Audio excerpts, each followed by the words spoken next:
Kotu. teknik. Selain itu, kunjungan itu terkesan tidak dirancang dengan baik dan terburu-buru.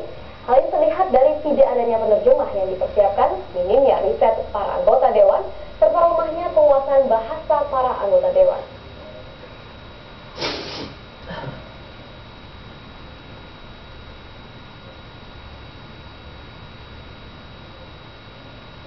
Ini kunjungan studi banding 11 anggota DPR RI ke Berlin dalam rangka mencari masukan untuk pembuatan draft undang-undang keinsinyuran yang berlangsung dari 17 hingga 23 November lalu mendapat kritik tajam dari pelajar Indonesia di Berlin.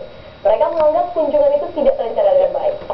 Dan institusi yang dikunjungi tidak sesuai alias salah alamat. Apakah benar kunjungan kerja itu tidak memiliki rencana yang matang sehingga studi banding dilakukan tidak maksimal? Kami mengundang ke studio Bung Indra, anggota Komisi 3 yang juga Badan Legislasi DPR dari fraksi PKS yang juga hadir pada saat itu di Jerman. Betul Mas Indra ya? Selamat datang. Dan juga ada Waalaikumsalam warahmatullahi wabarakatuh. Ada juga Yoga Kartiko, Mas Yoga Kartiko, Ketua Perhimpunan Pelajar Indonesia di Berlin di ujung telepon sana. Selamat petang dan selamat pagi di sana ya, Mas Yoga. Selamat petang, selamat siang di sini. Siap. Mas Yoga, saya ingin menanyakan, ini video yang PPI Anda, saya tidak tahu apakah Anda atau anggota Anda yang jelas Anda sudah Bilang ke Yoga direkam gitu loh. Indonesia ya, yang Anda upload di YouTube cukup menghebohkan dalam negeri. Apa yang Anda sampaikan pada saat itu di dalam video? Ya sebenarnya waktu pertama kali kita mendapat info tentang kedatangan anggota DPR itu sangat simpang siur. Jadi info yang kita dapatkan sangat minim. Karena siapa Mas Yoga waktu itu mendapatkan informasi kalau anggota DPR akan datang ke Berlin? Betul. Jadi cuma dari media atau karena memang berdasarkan kegiatan yang April kemarin kami lakukan dengan Komisi 1 bahwa kita konsisten untuk apabila ada kunjungan kerja lagi dari anggota Dewan Perwakilan Rakyat Indonesia yang tidak transparan atau dalam artian tidak dipublish ke mungkin website resmi DPR tentang bagaimana anggarannya, bagaimana plannya, bagaimana proposalnya, kami akan konsisten melakukan hal seperti ini gitu.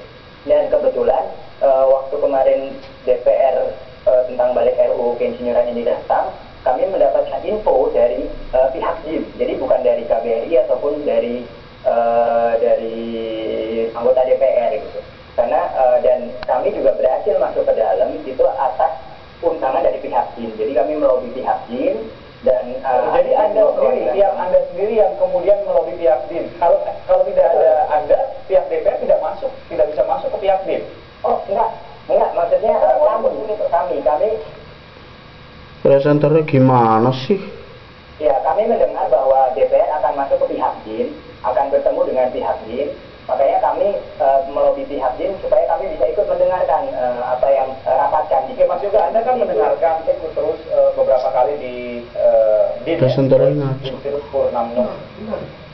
Saya pribadi nggak masuk, cuman teman-teman saya, karena saya bukan kapasitas untuk mengetahui undang-undang keinsinyuran, jadi beberapa teman yang memang studi di bidang itu masuk untuk memperhatikan jalannya. Baik, poin-poin apa saja yang Anda catat yang menjadi kecacatan dari DPR pada saat kunjungan kerja di sana? Seperti yang sudah kita kalau Anda jabarkan nomor 1 apa, nomor 2 apa?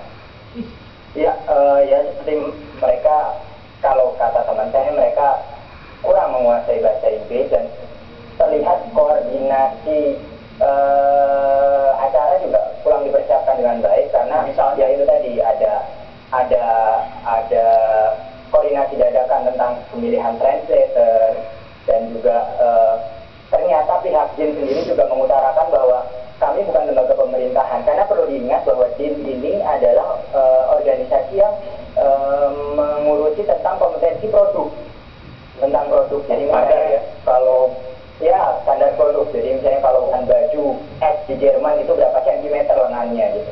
Tapi yang dimaksud oleh RUU keinsinyuran ini adalah standarisasi kompetensi untuk profesi gitu. Jadi tentang bagaimana seorang insinyur distandarisasikan gitu. mengkonfirmasi bahwa mereka mensyaratkan bahwa mereka sendiri mengakui bahwa pihak ini tidak mengerti tentang peraturan pemerintah gitu. Mereka hanya lembaga yang mengurusi teknis. Baik, Itu makanya yang kita pertama. tunggu sebentar. Di sini sudah hadir bersama Ya. kami di studio Kompas Petang ada Mas Indra. Ya. Mas Indra tadi melihat tayangan tadi, terbayang lagi kunjungan waktu itu ya ke Berlin ya. Apa sebenarnya yang tadi dikatakan oleh Mas Yogo itu, apa benar demikian? Ya, pertama begini, kita perlu juga menggambarkan apa rentetan seluruhan acara ya. Jadi ketika kita sampai hari Ahad, hari Minggu itu, sebenarnya ada salah satu kontributor, salah satu media yang cukup sering memberikan saya dengar, kita justru mengajak mereka bagaimana kalau mereka ikut dari awal harus sampai selesai. Kenapa kita tawarkan itu? Supaya ini dilihat secara proporsional, objektif dan tidak a priori. Justru kita tawarkan ketika kita di bandara ketemu dengan petugas disambut oleh teman-teman KBRI, lalu ada salah satu kontributor media terkenal di Indonesia, ya, lalu kita tawarkan untuk mengikuti seluruh arus proses. Tapi justru soal alamat tadi seperti yang Mas Yogo ya. Itu tujuannya adalah supaya ini transparan, supaya semua tahu secara utuh. Yang kedua, kita itu kan ke sana bukan satu lembaga yang kita kunjungi. Saya perlu benar, hari Senin kita pergi. Terus kita juga ke parlemen Jerman, komisi terkait. Terus kita juga ke Kementerian Ekonomi dan Teknologi. Kita juga ke parlemen negara bagian Luxembourg, kita lupa. Terus yang juga ketemu dengan menteri negara bagian yang bersangkutan. Dan kita juga ketemu dengan asosiasi insinyur Jerman ketika hari terakhir. Gitu. Nah, tapi gini, kalau kebetulan saya tahu persis ada tiga orang teman-teman mahasiswa, kita juga senang karena mereka juga bisa memberikan isu yang lebih kan, bisa masukkan juga memberikan aspirasi. Cuma dan ketika itu juga kita minta ke Pak Agus Konjen pendidikan atau dari KBRI, dan ketika ketemu dengan dubes, ya setelah dari ini kita dengan dubes rapat dengan Kalau fokus pada saat di BIN, apa yang terjadi? nah, tunggu dulu, maksud saya begini, kita juga bilang bagaimana kalau kita juga ketemu dengan KI, karena kita dengar mereka Menolak ini waktu mau ke DIN ya? waktu ke DIN. belum ke DIN. Dan setelah ketika dengan kedubes, duta besar juga kita sampaikan. Yang kami dapat informasi justru mereka Pak sudah kita ajak untuk bicara untuk pendahuluan, tapi berulang-ulang mengulur waktu dan akhirnya tidak pernah ketemu.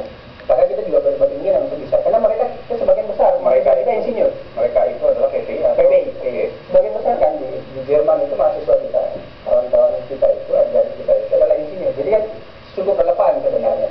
Nah, terkait dengan itu, jadi undang-undang keinsinyuran ini kan bukan hanya spesifik bicara tentang profesi insinyur. Saya pengen mencontohkan jembatan Kupang, sebagai kata daerah Bobo. Ini kan bicara standarisasi produk. Gitu.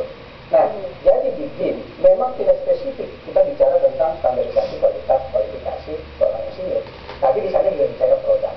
Jadi Kalau itu kan teknis, maaf saya potong. Itu kan teknis. Tapi ketika Anda datang ke DIN, apakah dipersiapkan protokoler? Misalnya, Anda akan mengalami kendala bahasa. Oke, jadi gini. Kemudian tidak ada translator, tidak ada penerjemah situ. Apakah itu kemudian dipikirkan? Jadi yang gini. itu yang disuarakan oleh PPI kan? Ini kan standar ya. Anda kunjungan DPR itu KBRI akan menyiapkan, bukannya di DPR. Karena mana itu seperti itu terjadi. KBRI akan menyiapkan, kita minta ketemu dengan ABCD, mereka men-schedule-kan. Fasilitas termasuk translator juga mereka siapkan. Saat itu mereka juga menyiapkan. Mereka itu PPI atau dari pihak DIN? KBRI. KBRI. Ini urusan negara kita. KBRI menyiapkan, bukannya DIN, bukannya itu kan kewajiban kita. Nah, KBRI menyiapkan translator. Memang saya harus akui, walaupun saya tidak itu juga menyebut dan bersangkutan, saat itu translatornya tidak optimal. Saya katakan tidak optimal. Ada tapi? Ada translator. Ada translator. Tidak optimal karena masalah, saya lihat masalah kemampuan. Maksudnya? Kemampuan untuk menerjemahkan Iya. bahasa. Bukan berarti dia tidak bisa, cuman kalau Profesor Din itu kan kemudian bahasa Jerman, kemudian Ke Indonesia. ke Indonesia. Ke Indonesia. Nah, Anda mengatakan bahwa penerjemah yang disediakan oleh KBRI itu tidak bisa menerjemahkan Jerman ke Indonesia. bukan tidak bisa, dia bisa menerjemahkan. Kita juga mengerti, cuman ritmenya. Karena sejujurnya itu membandingkan penerjemah hari berikutnya. Pertemuan kita dengan parlemen, dengan kementerian, itu ditukar penerjemahnya. Itu sangat optimal. Bisa lebih cepat kan.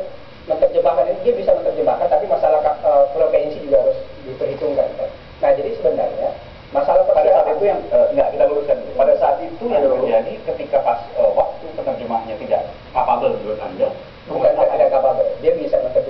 tapi tidak optimal. Tidak optimal. Saya tidak kapabel. Saja kan. Kita masih terhubung juga dengan Apa yang dilakukan?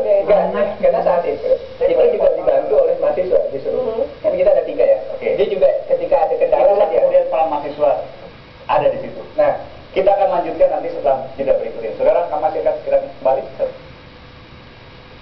setelah jeda berikut ini. Tetaplah bersama kami.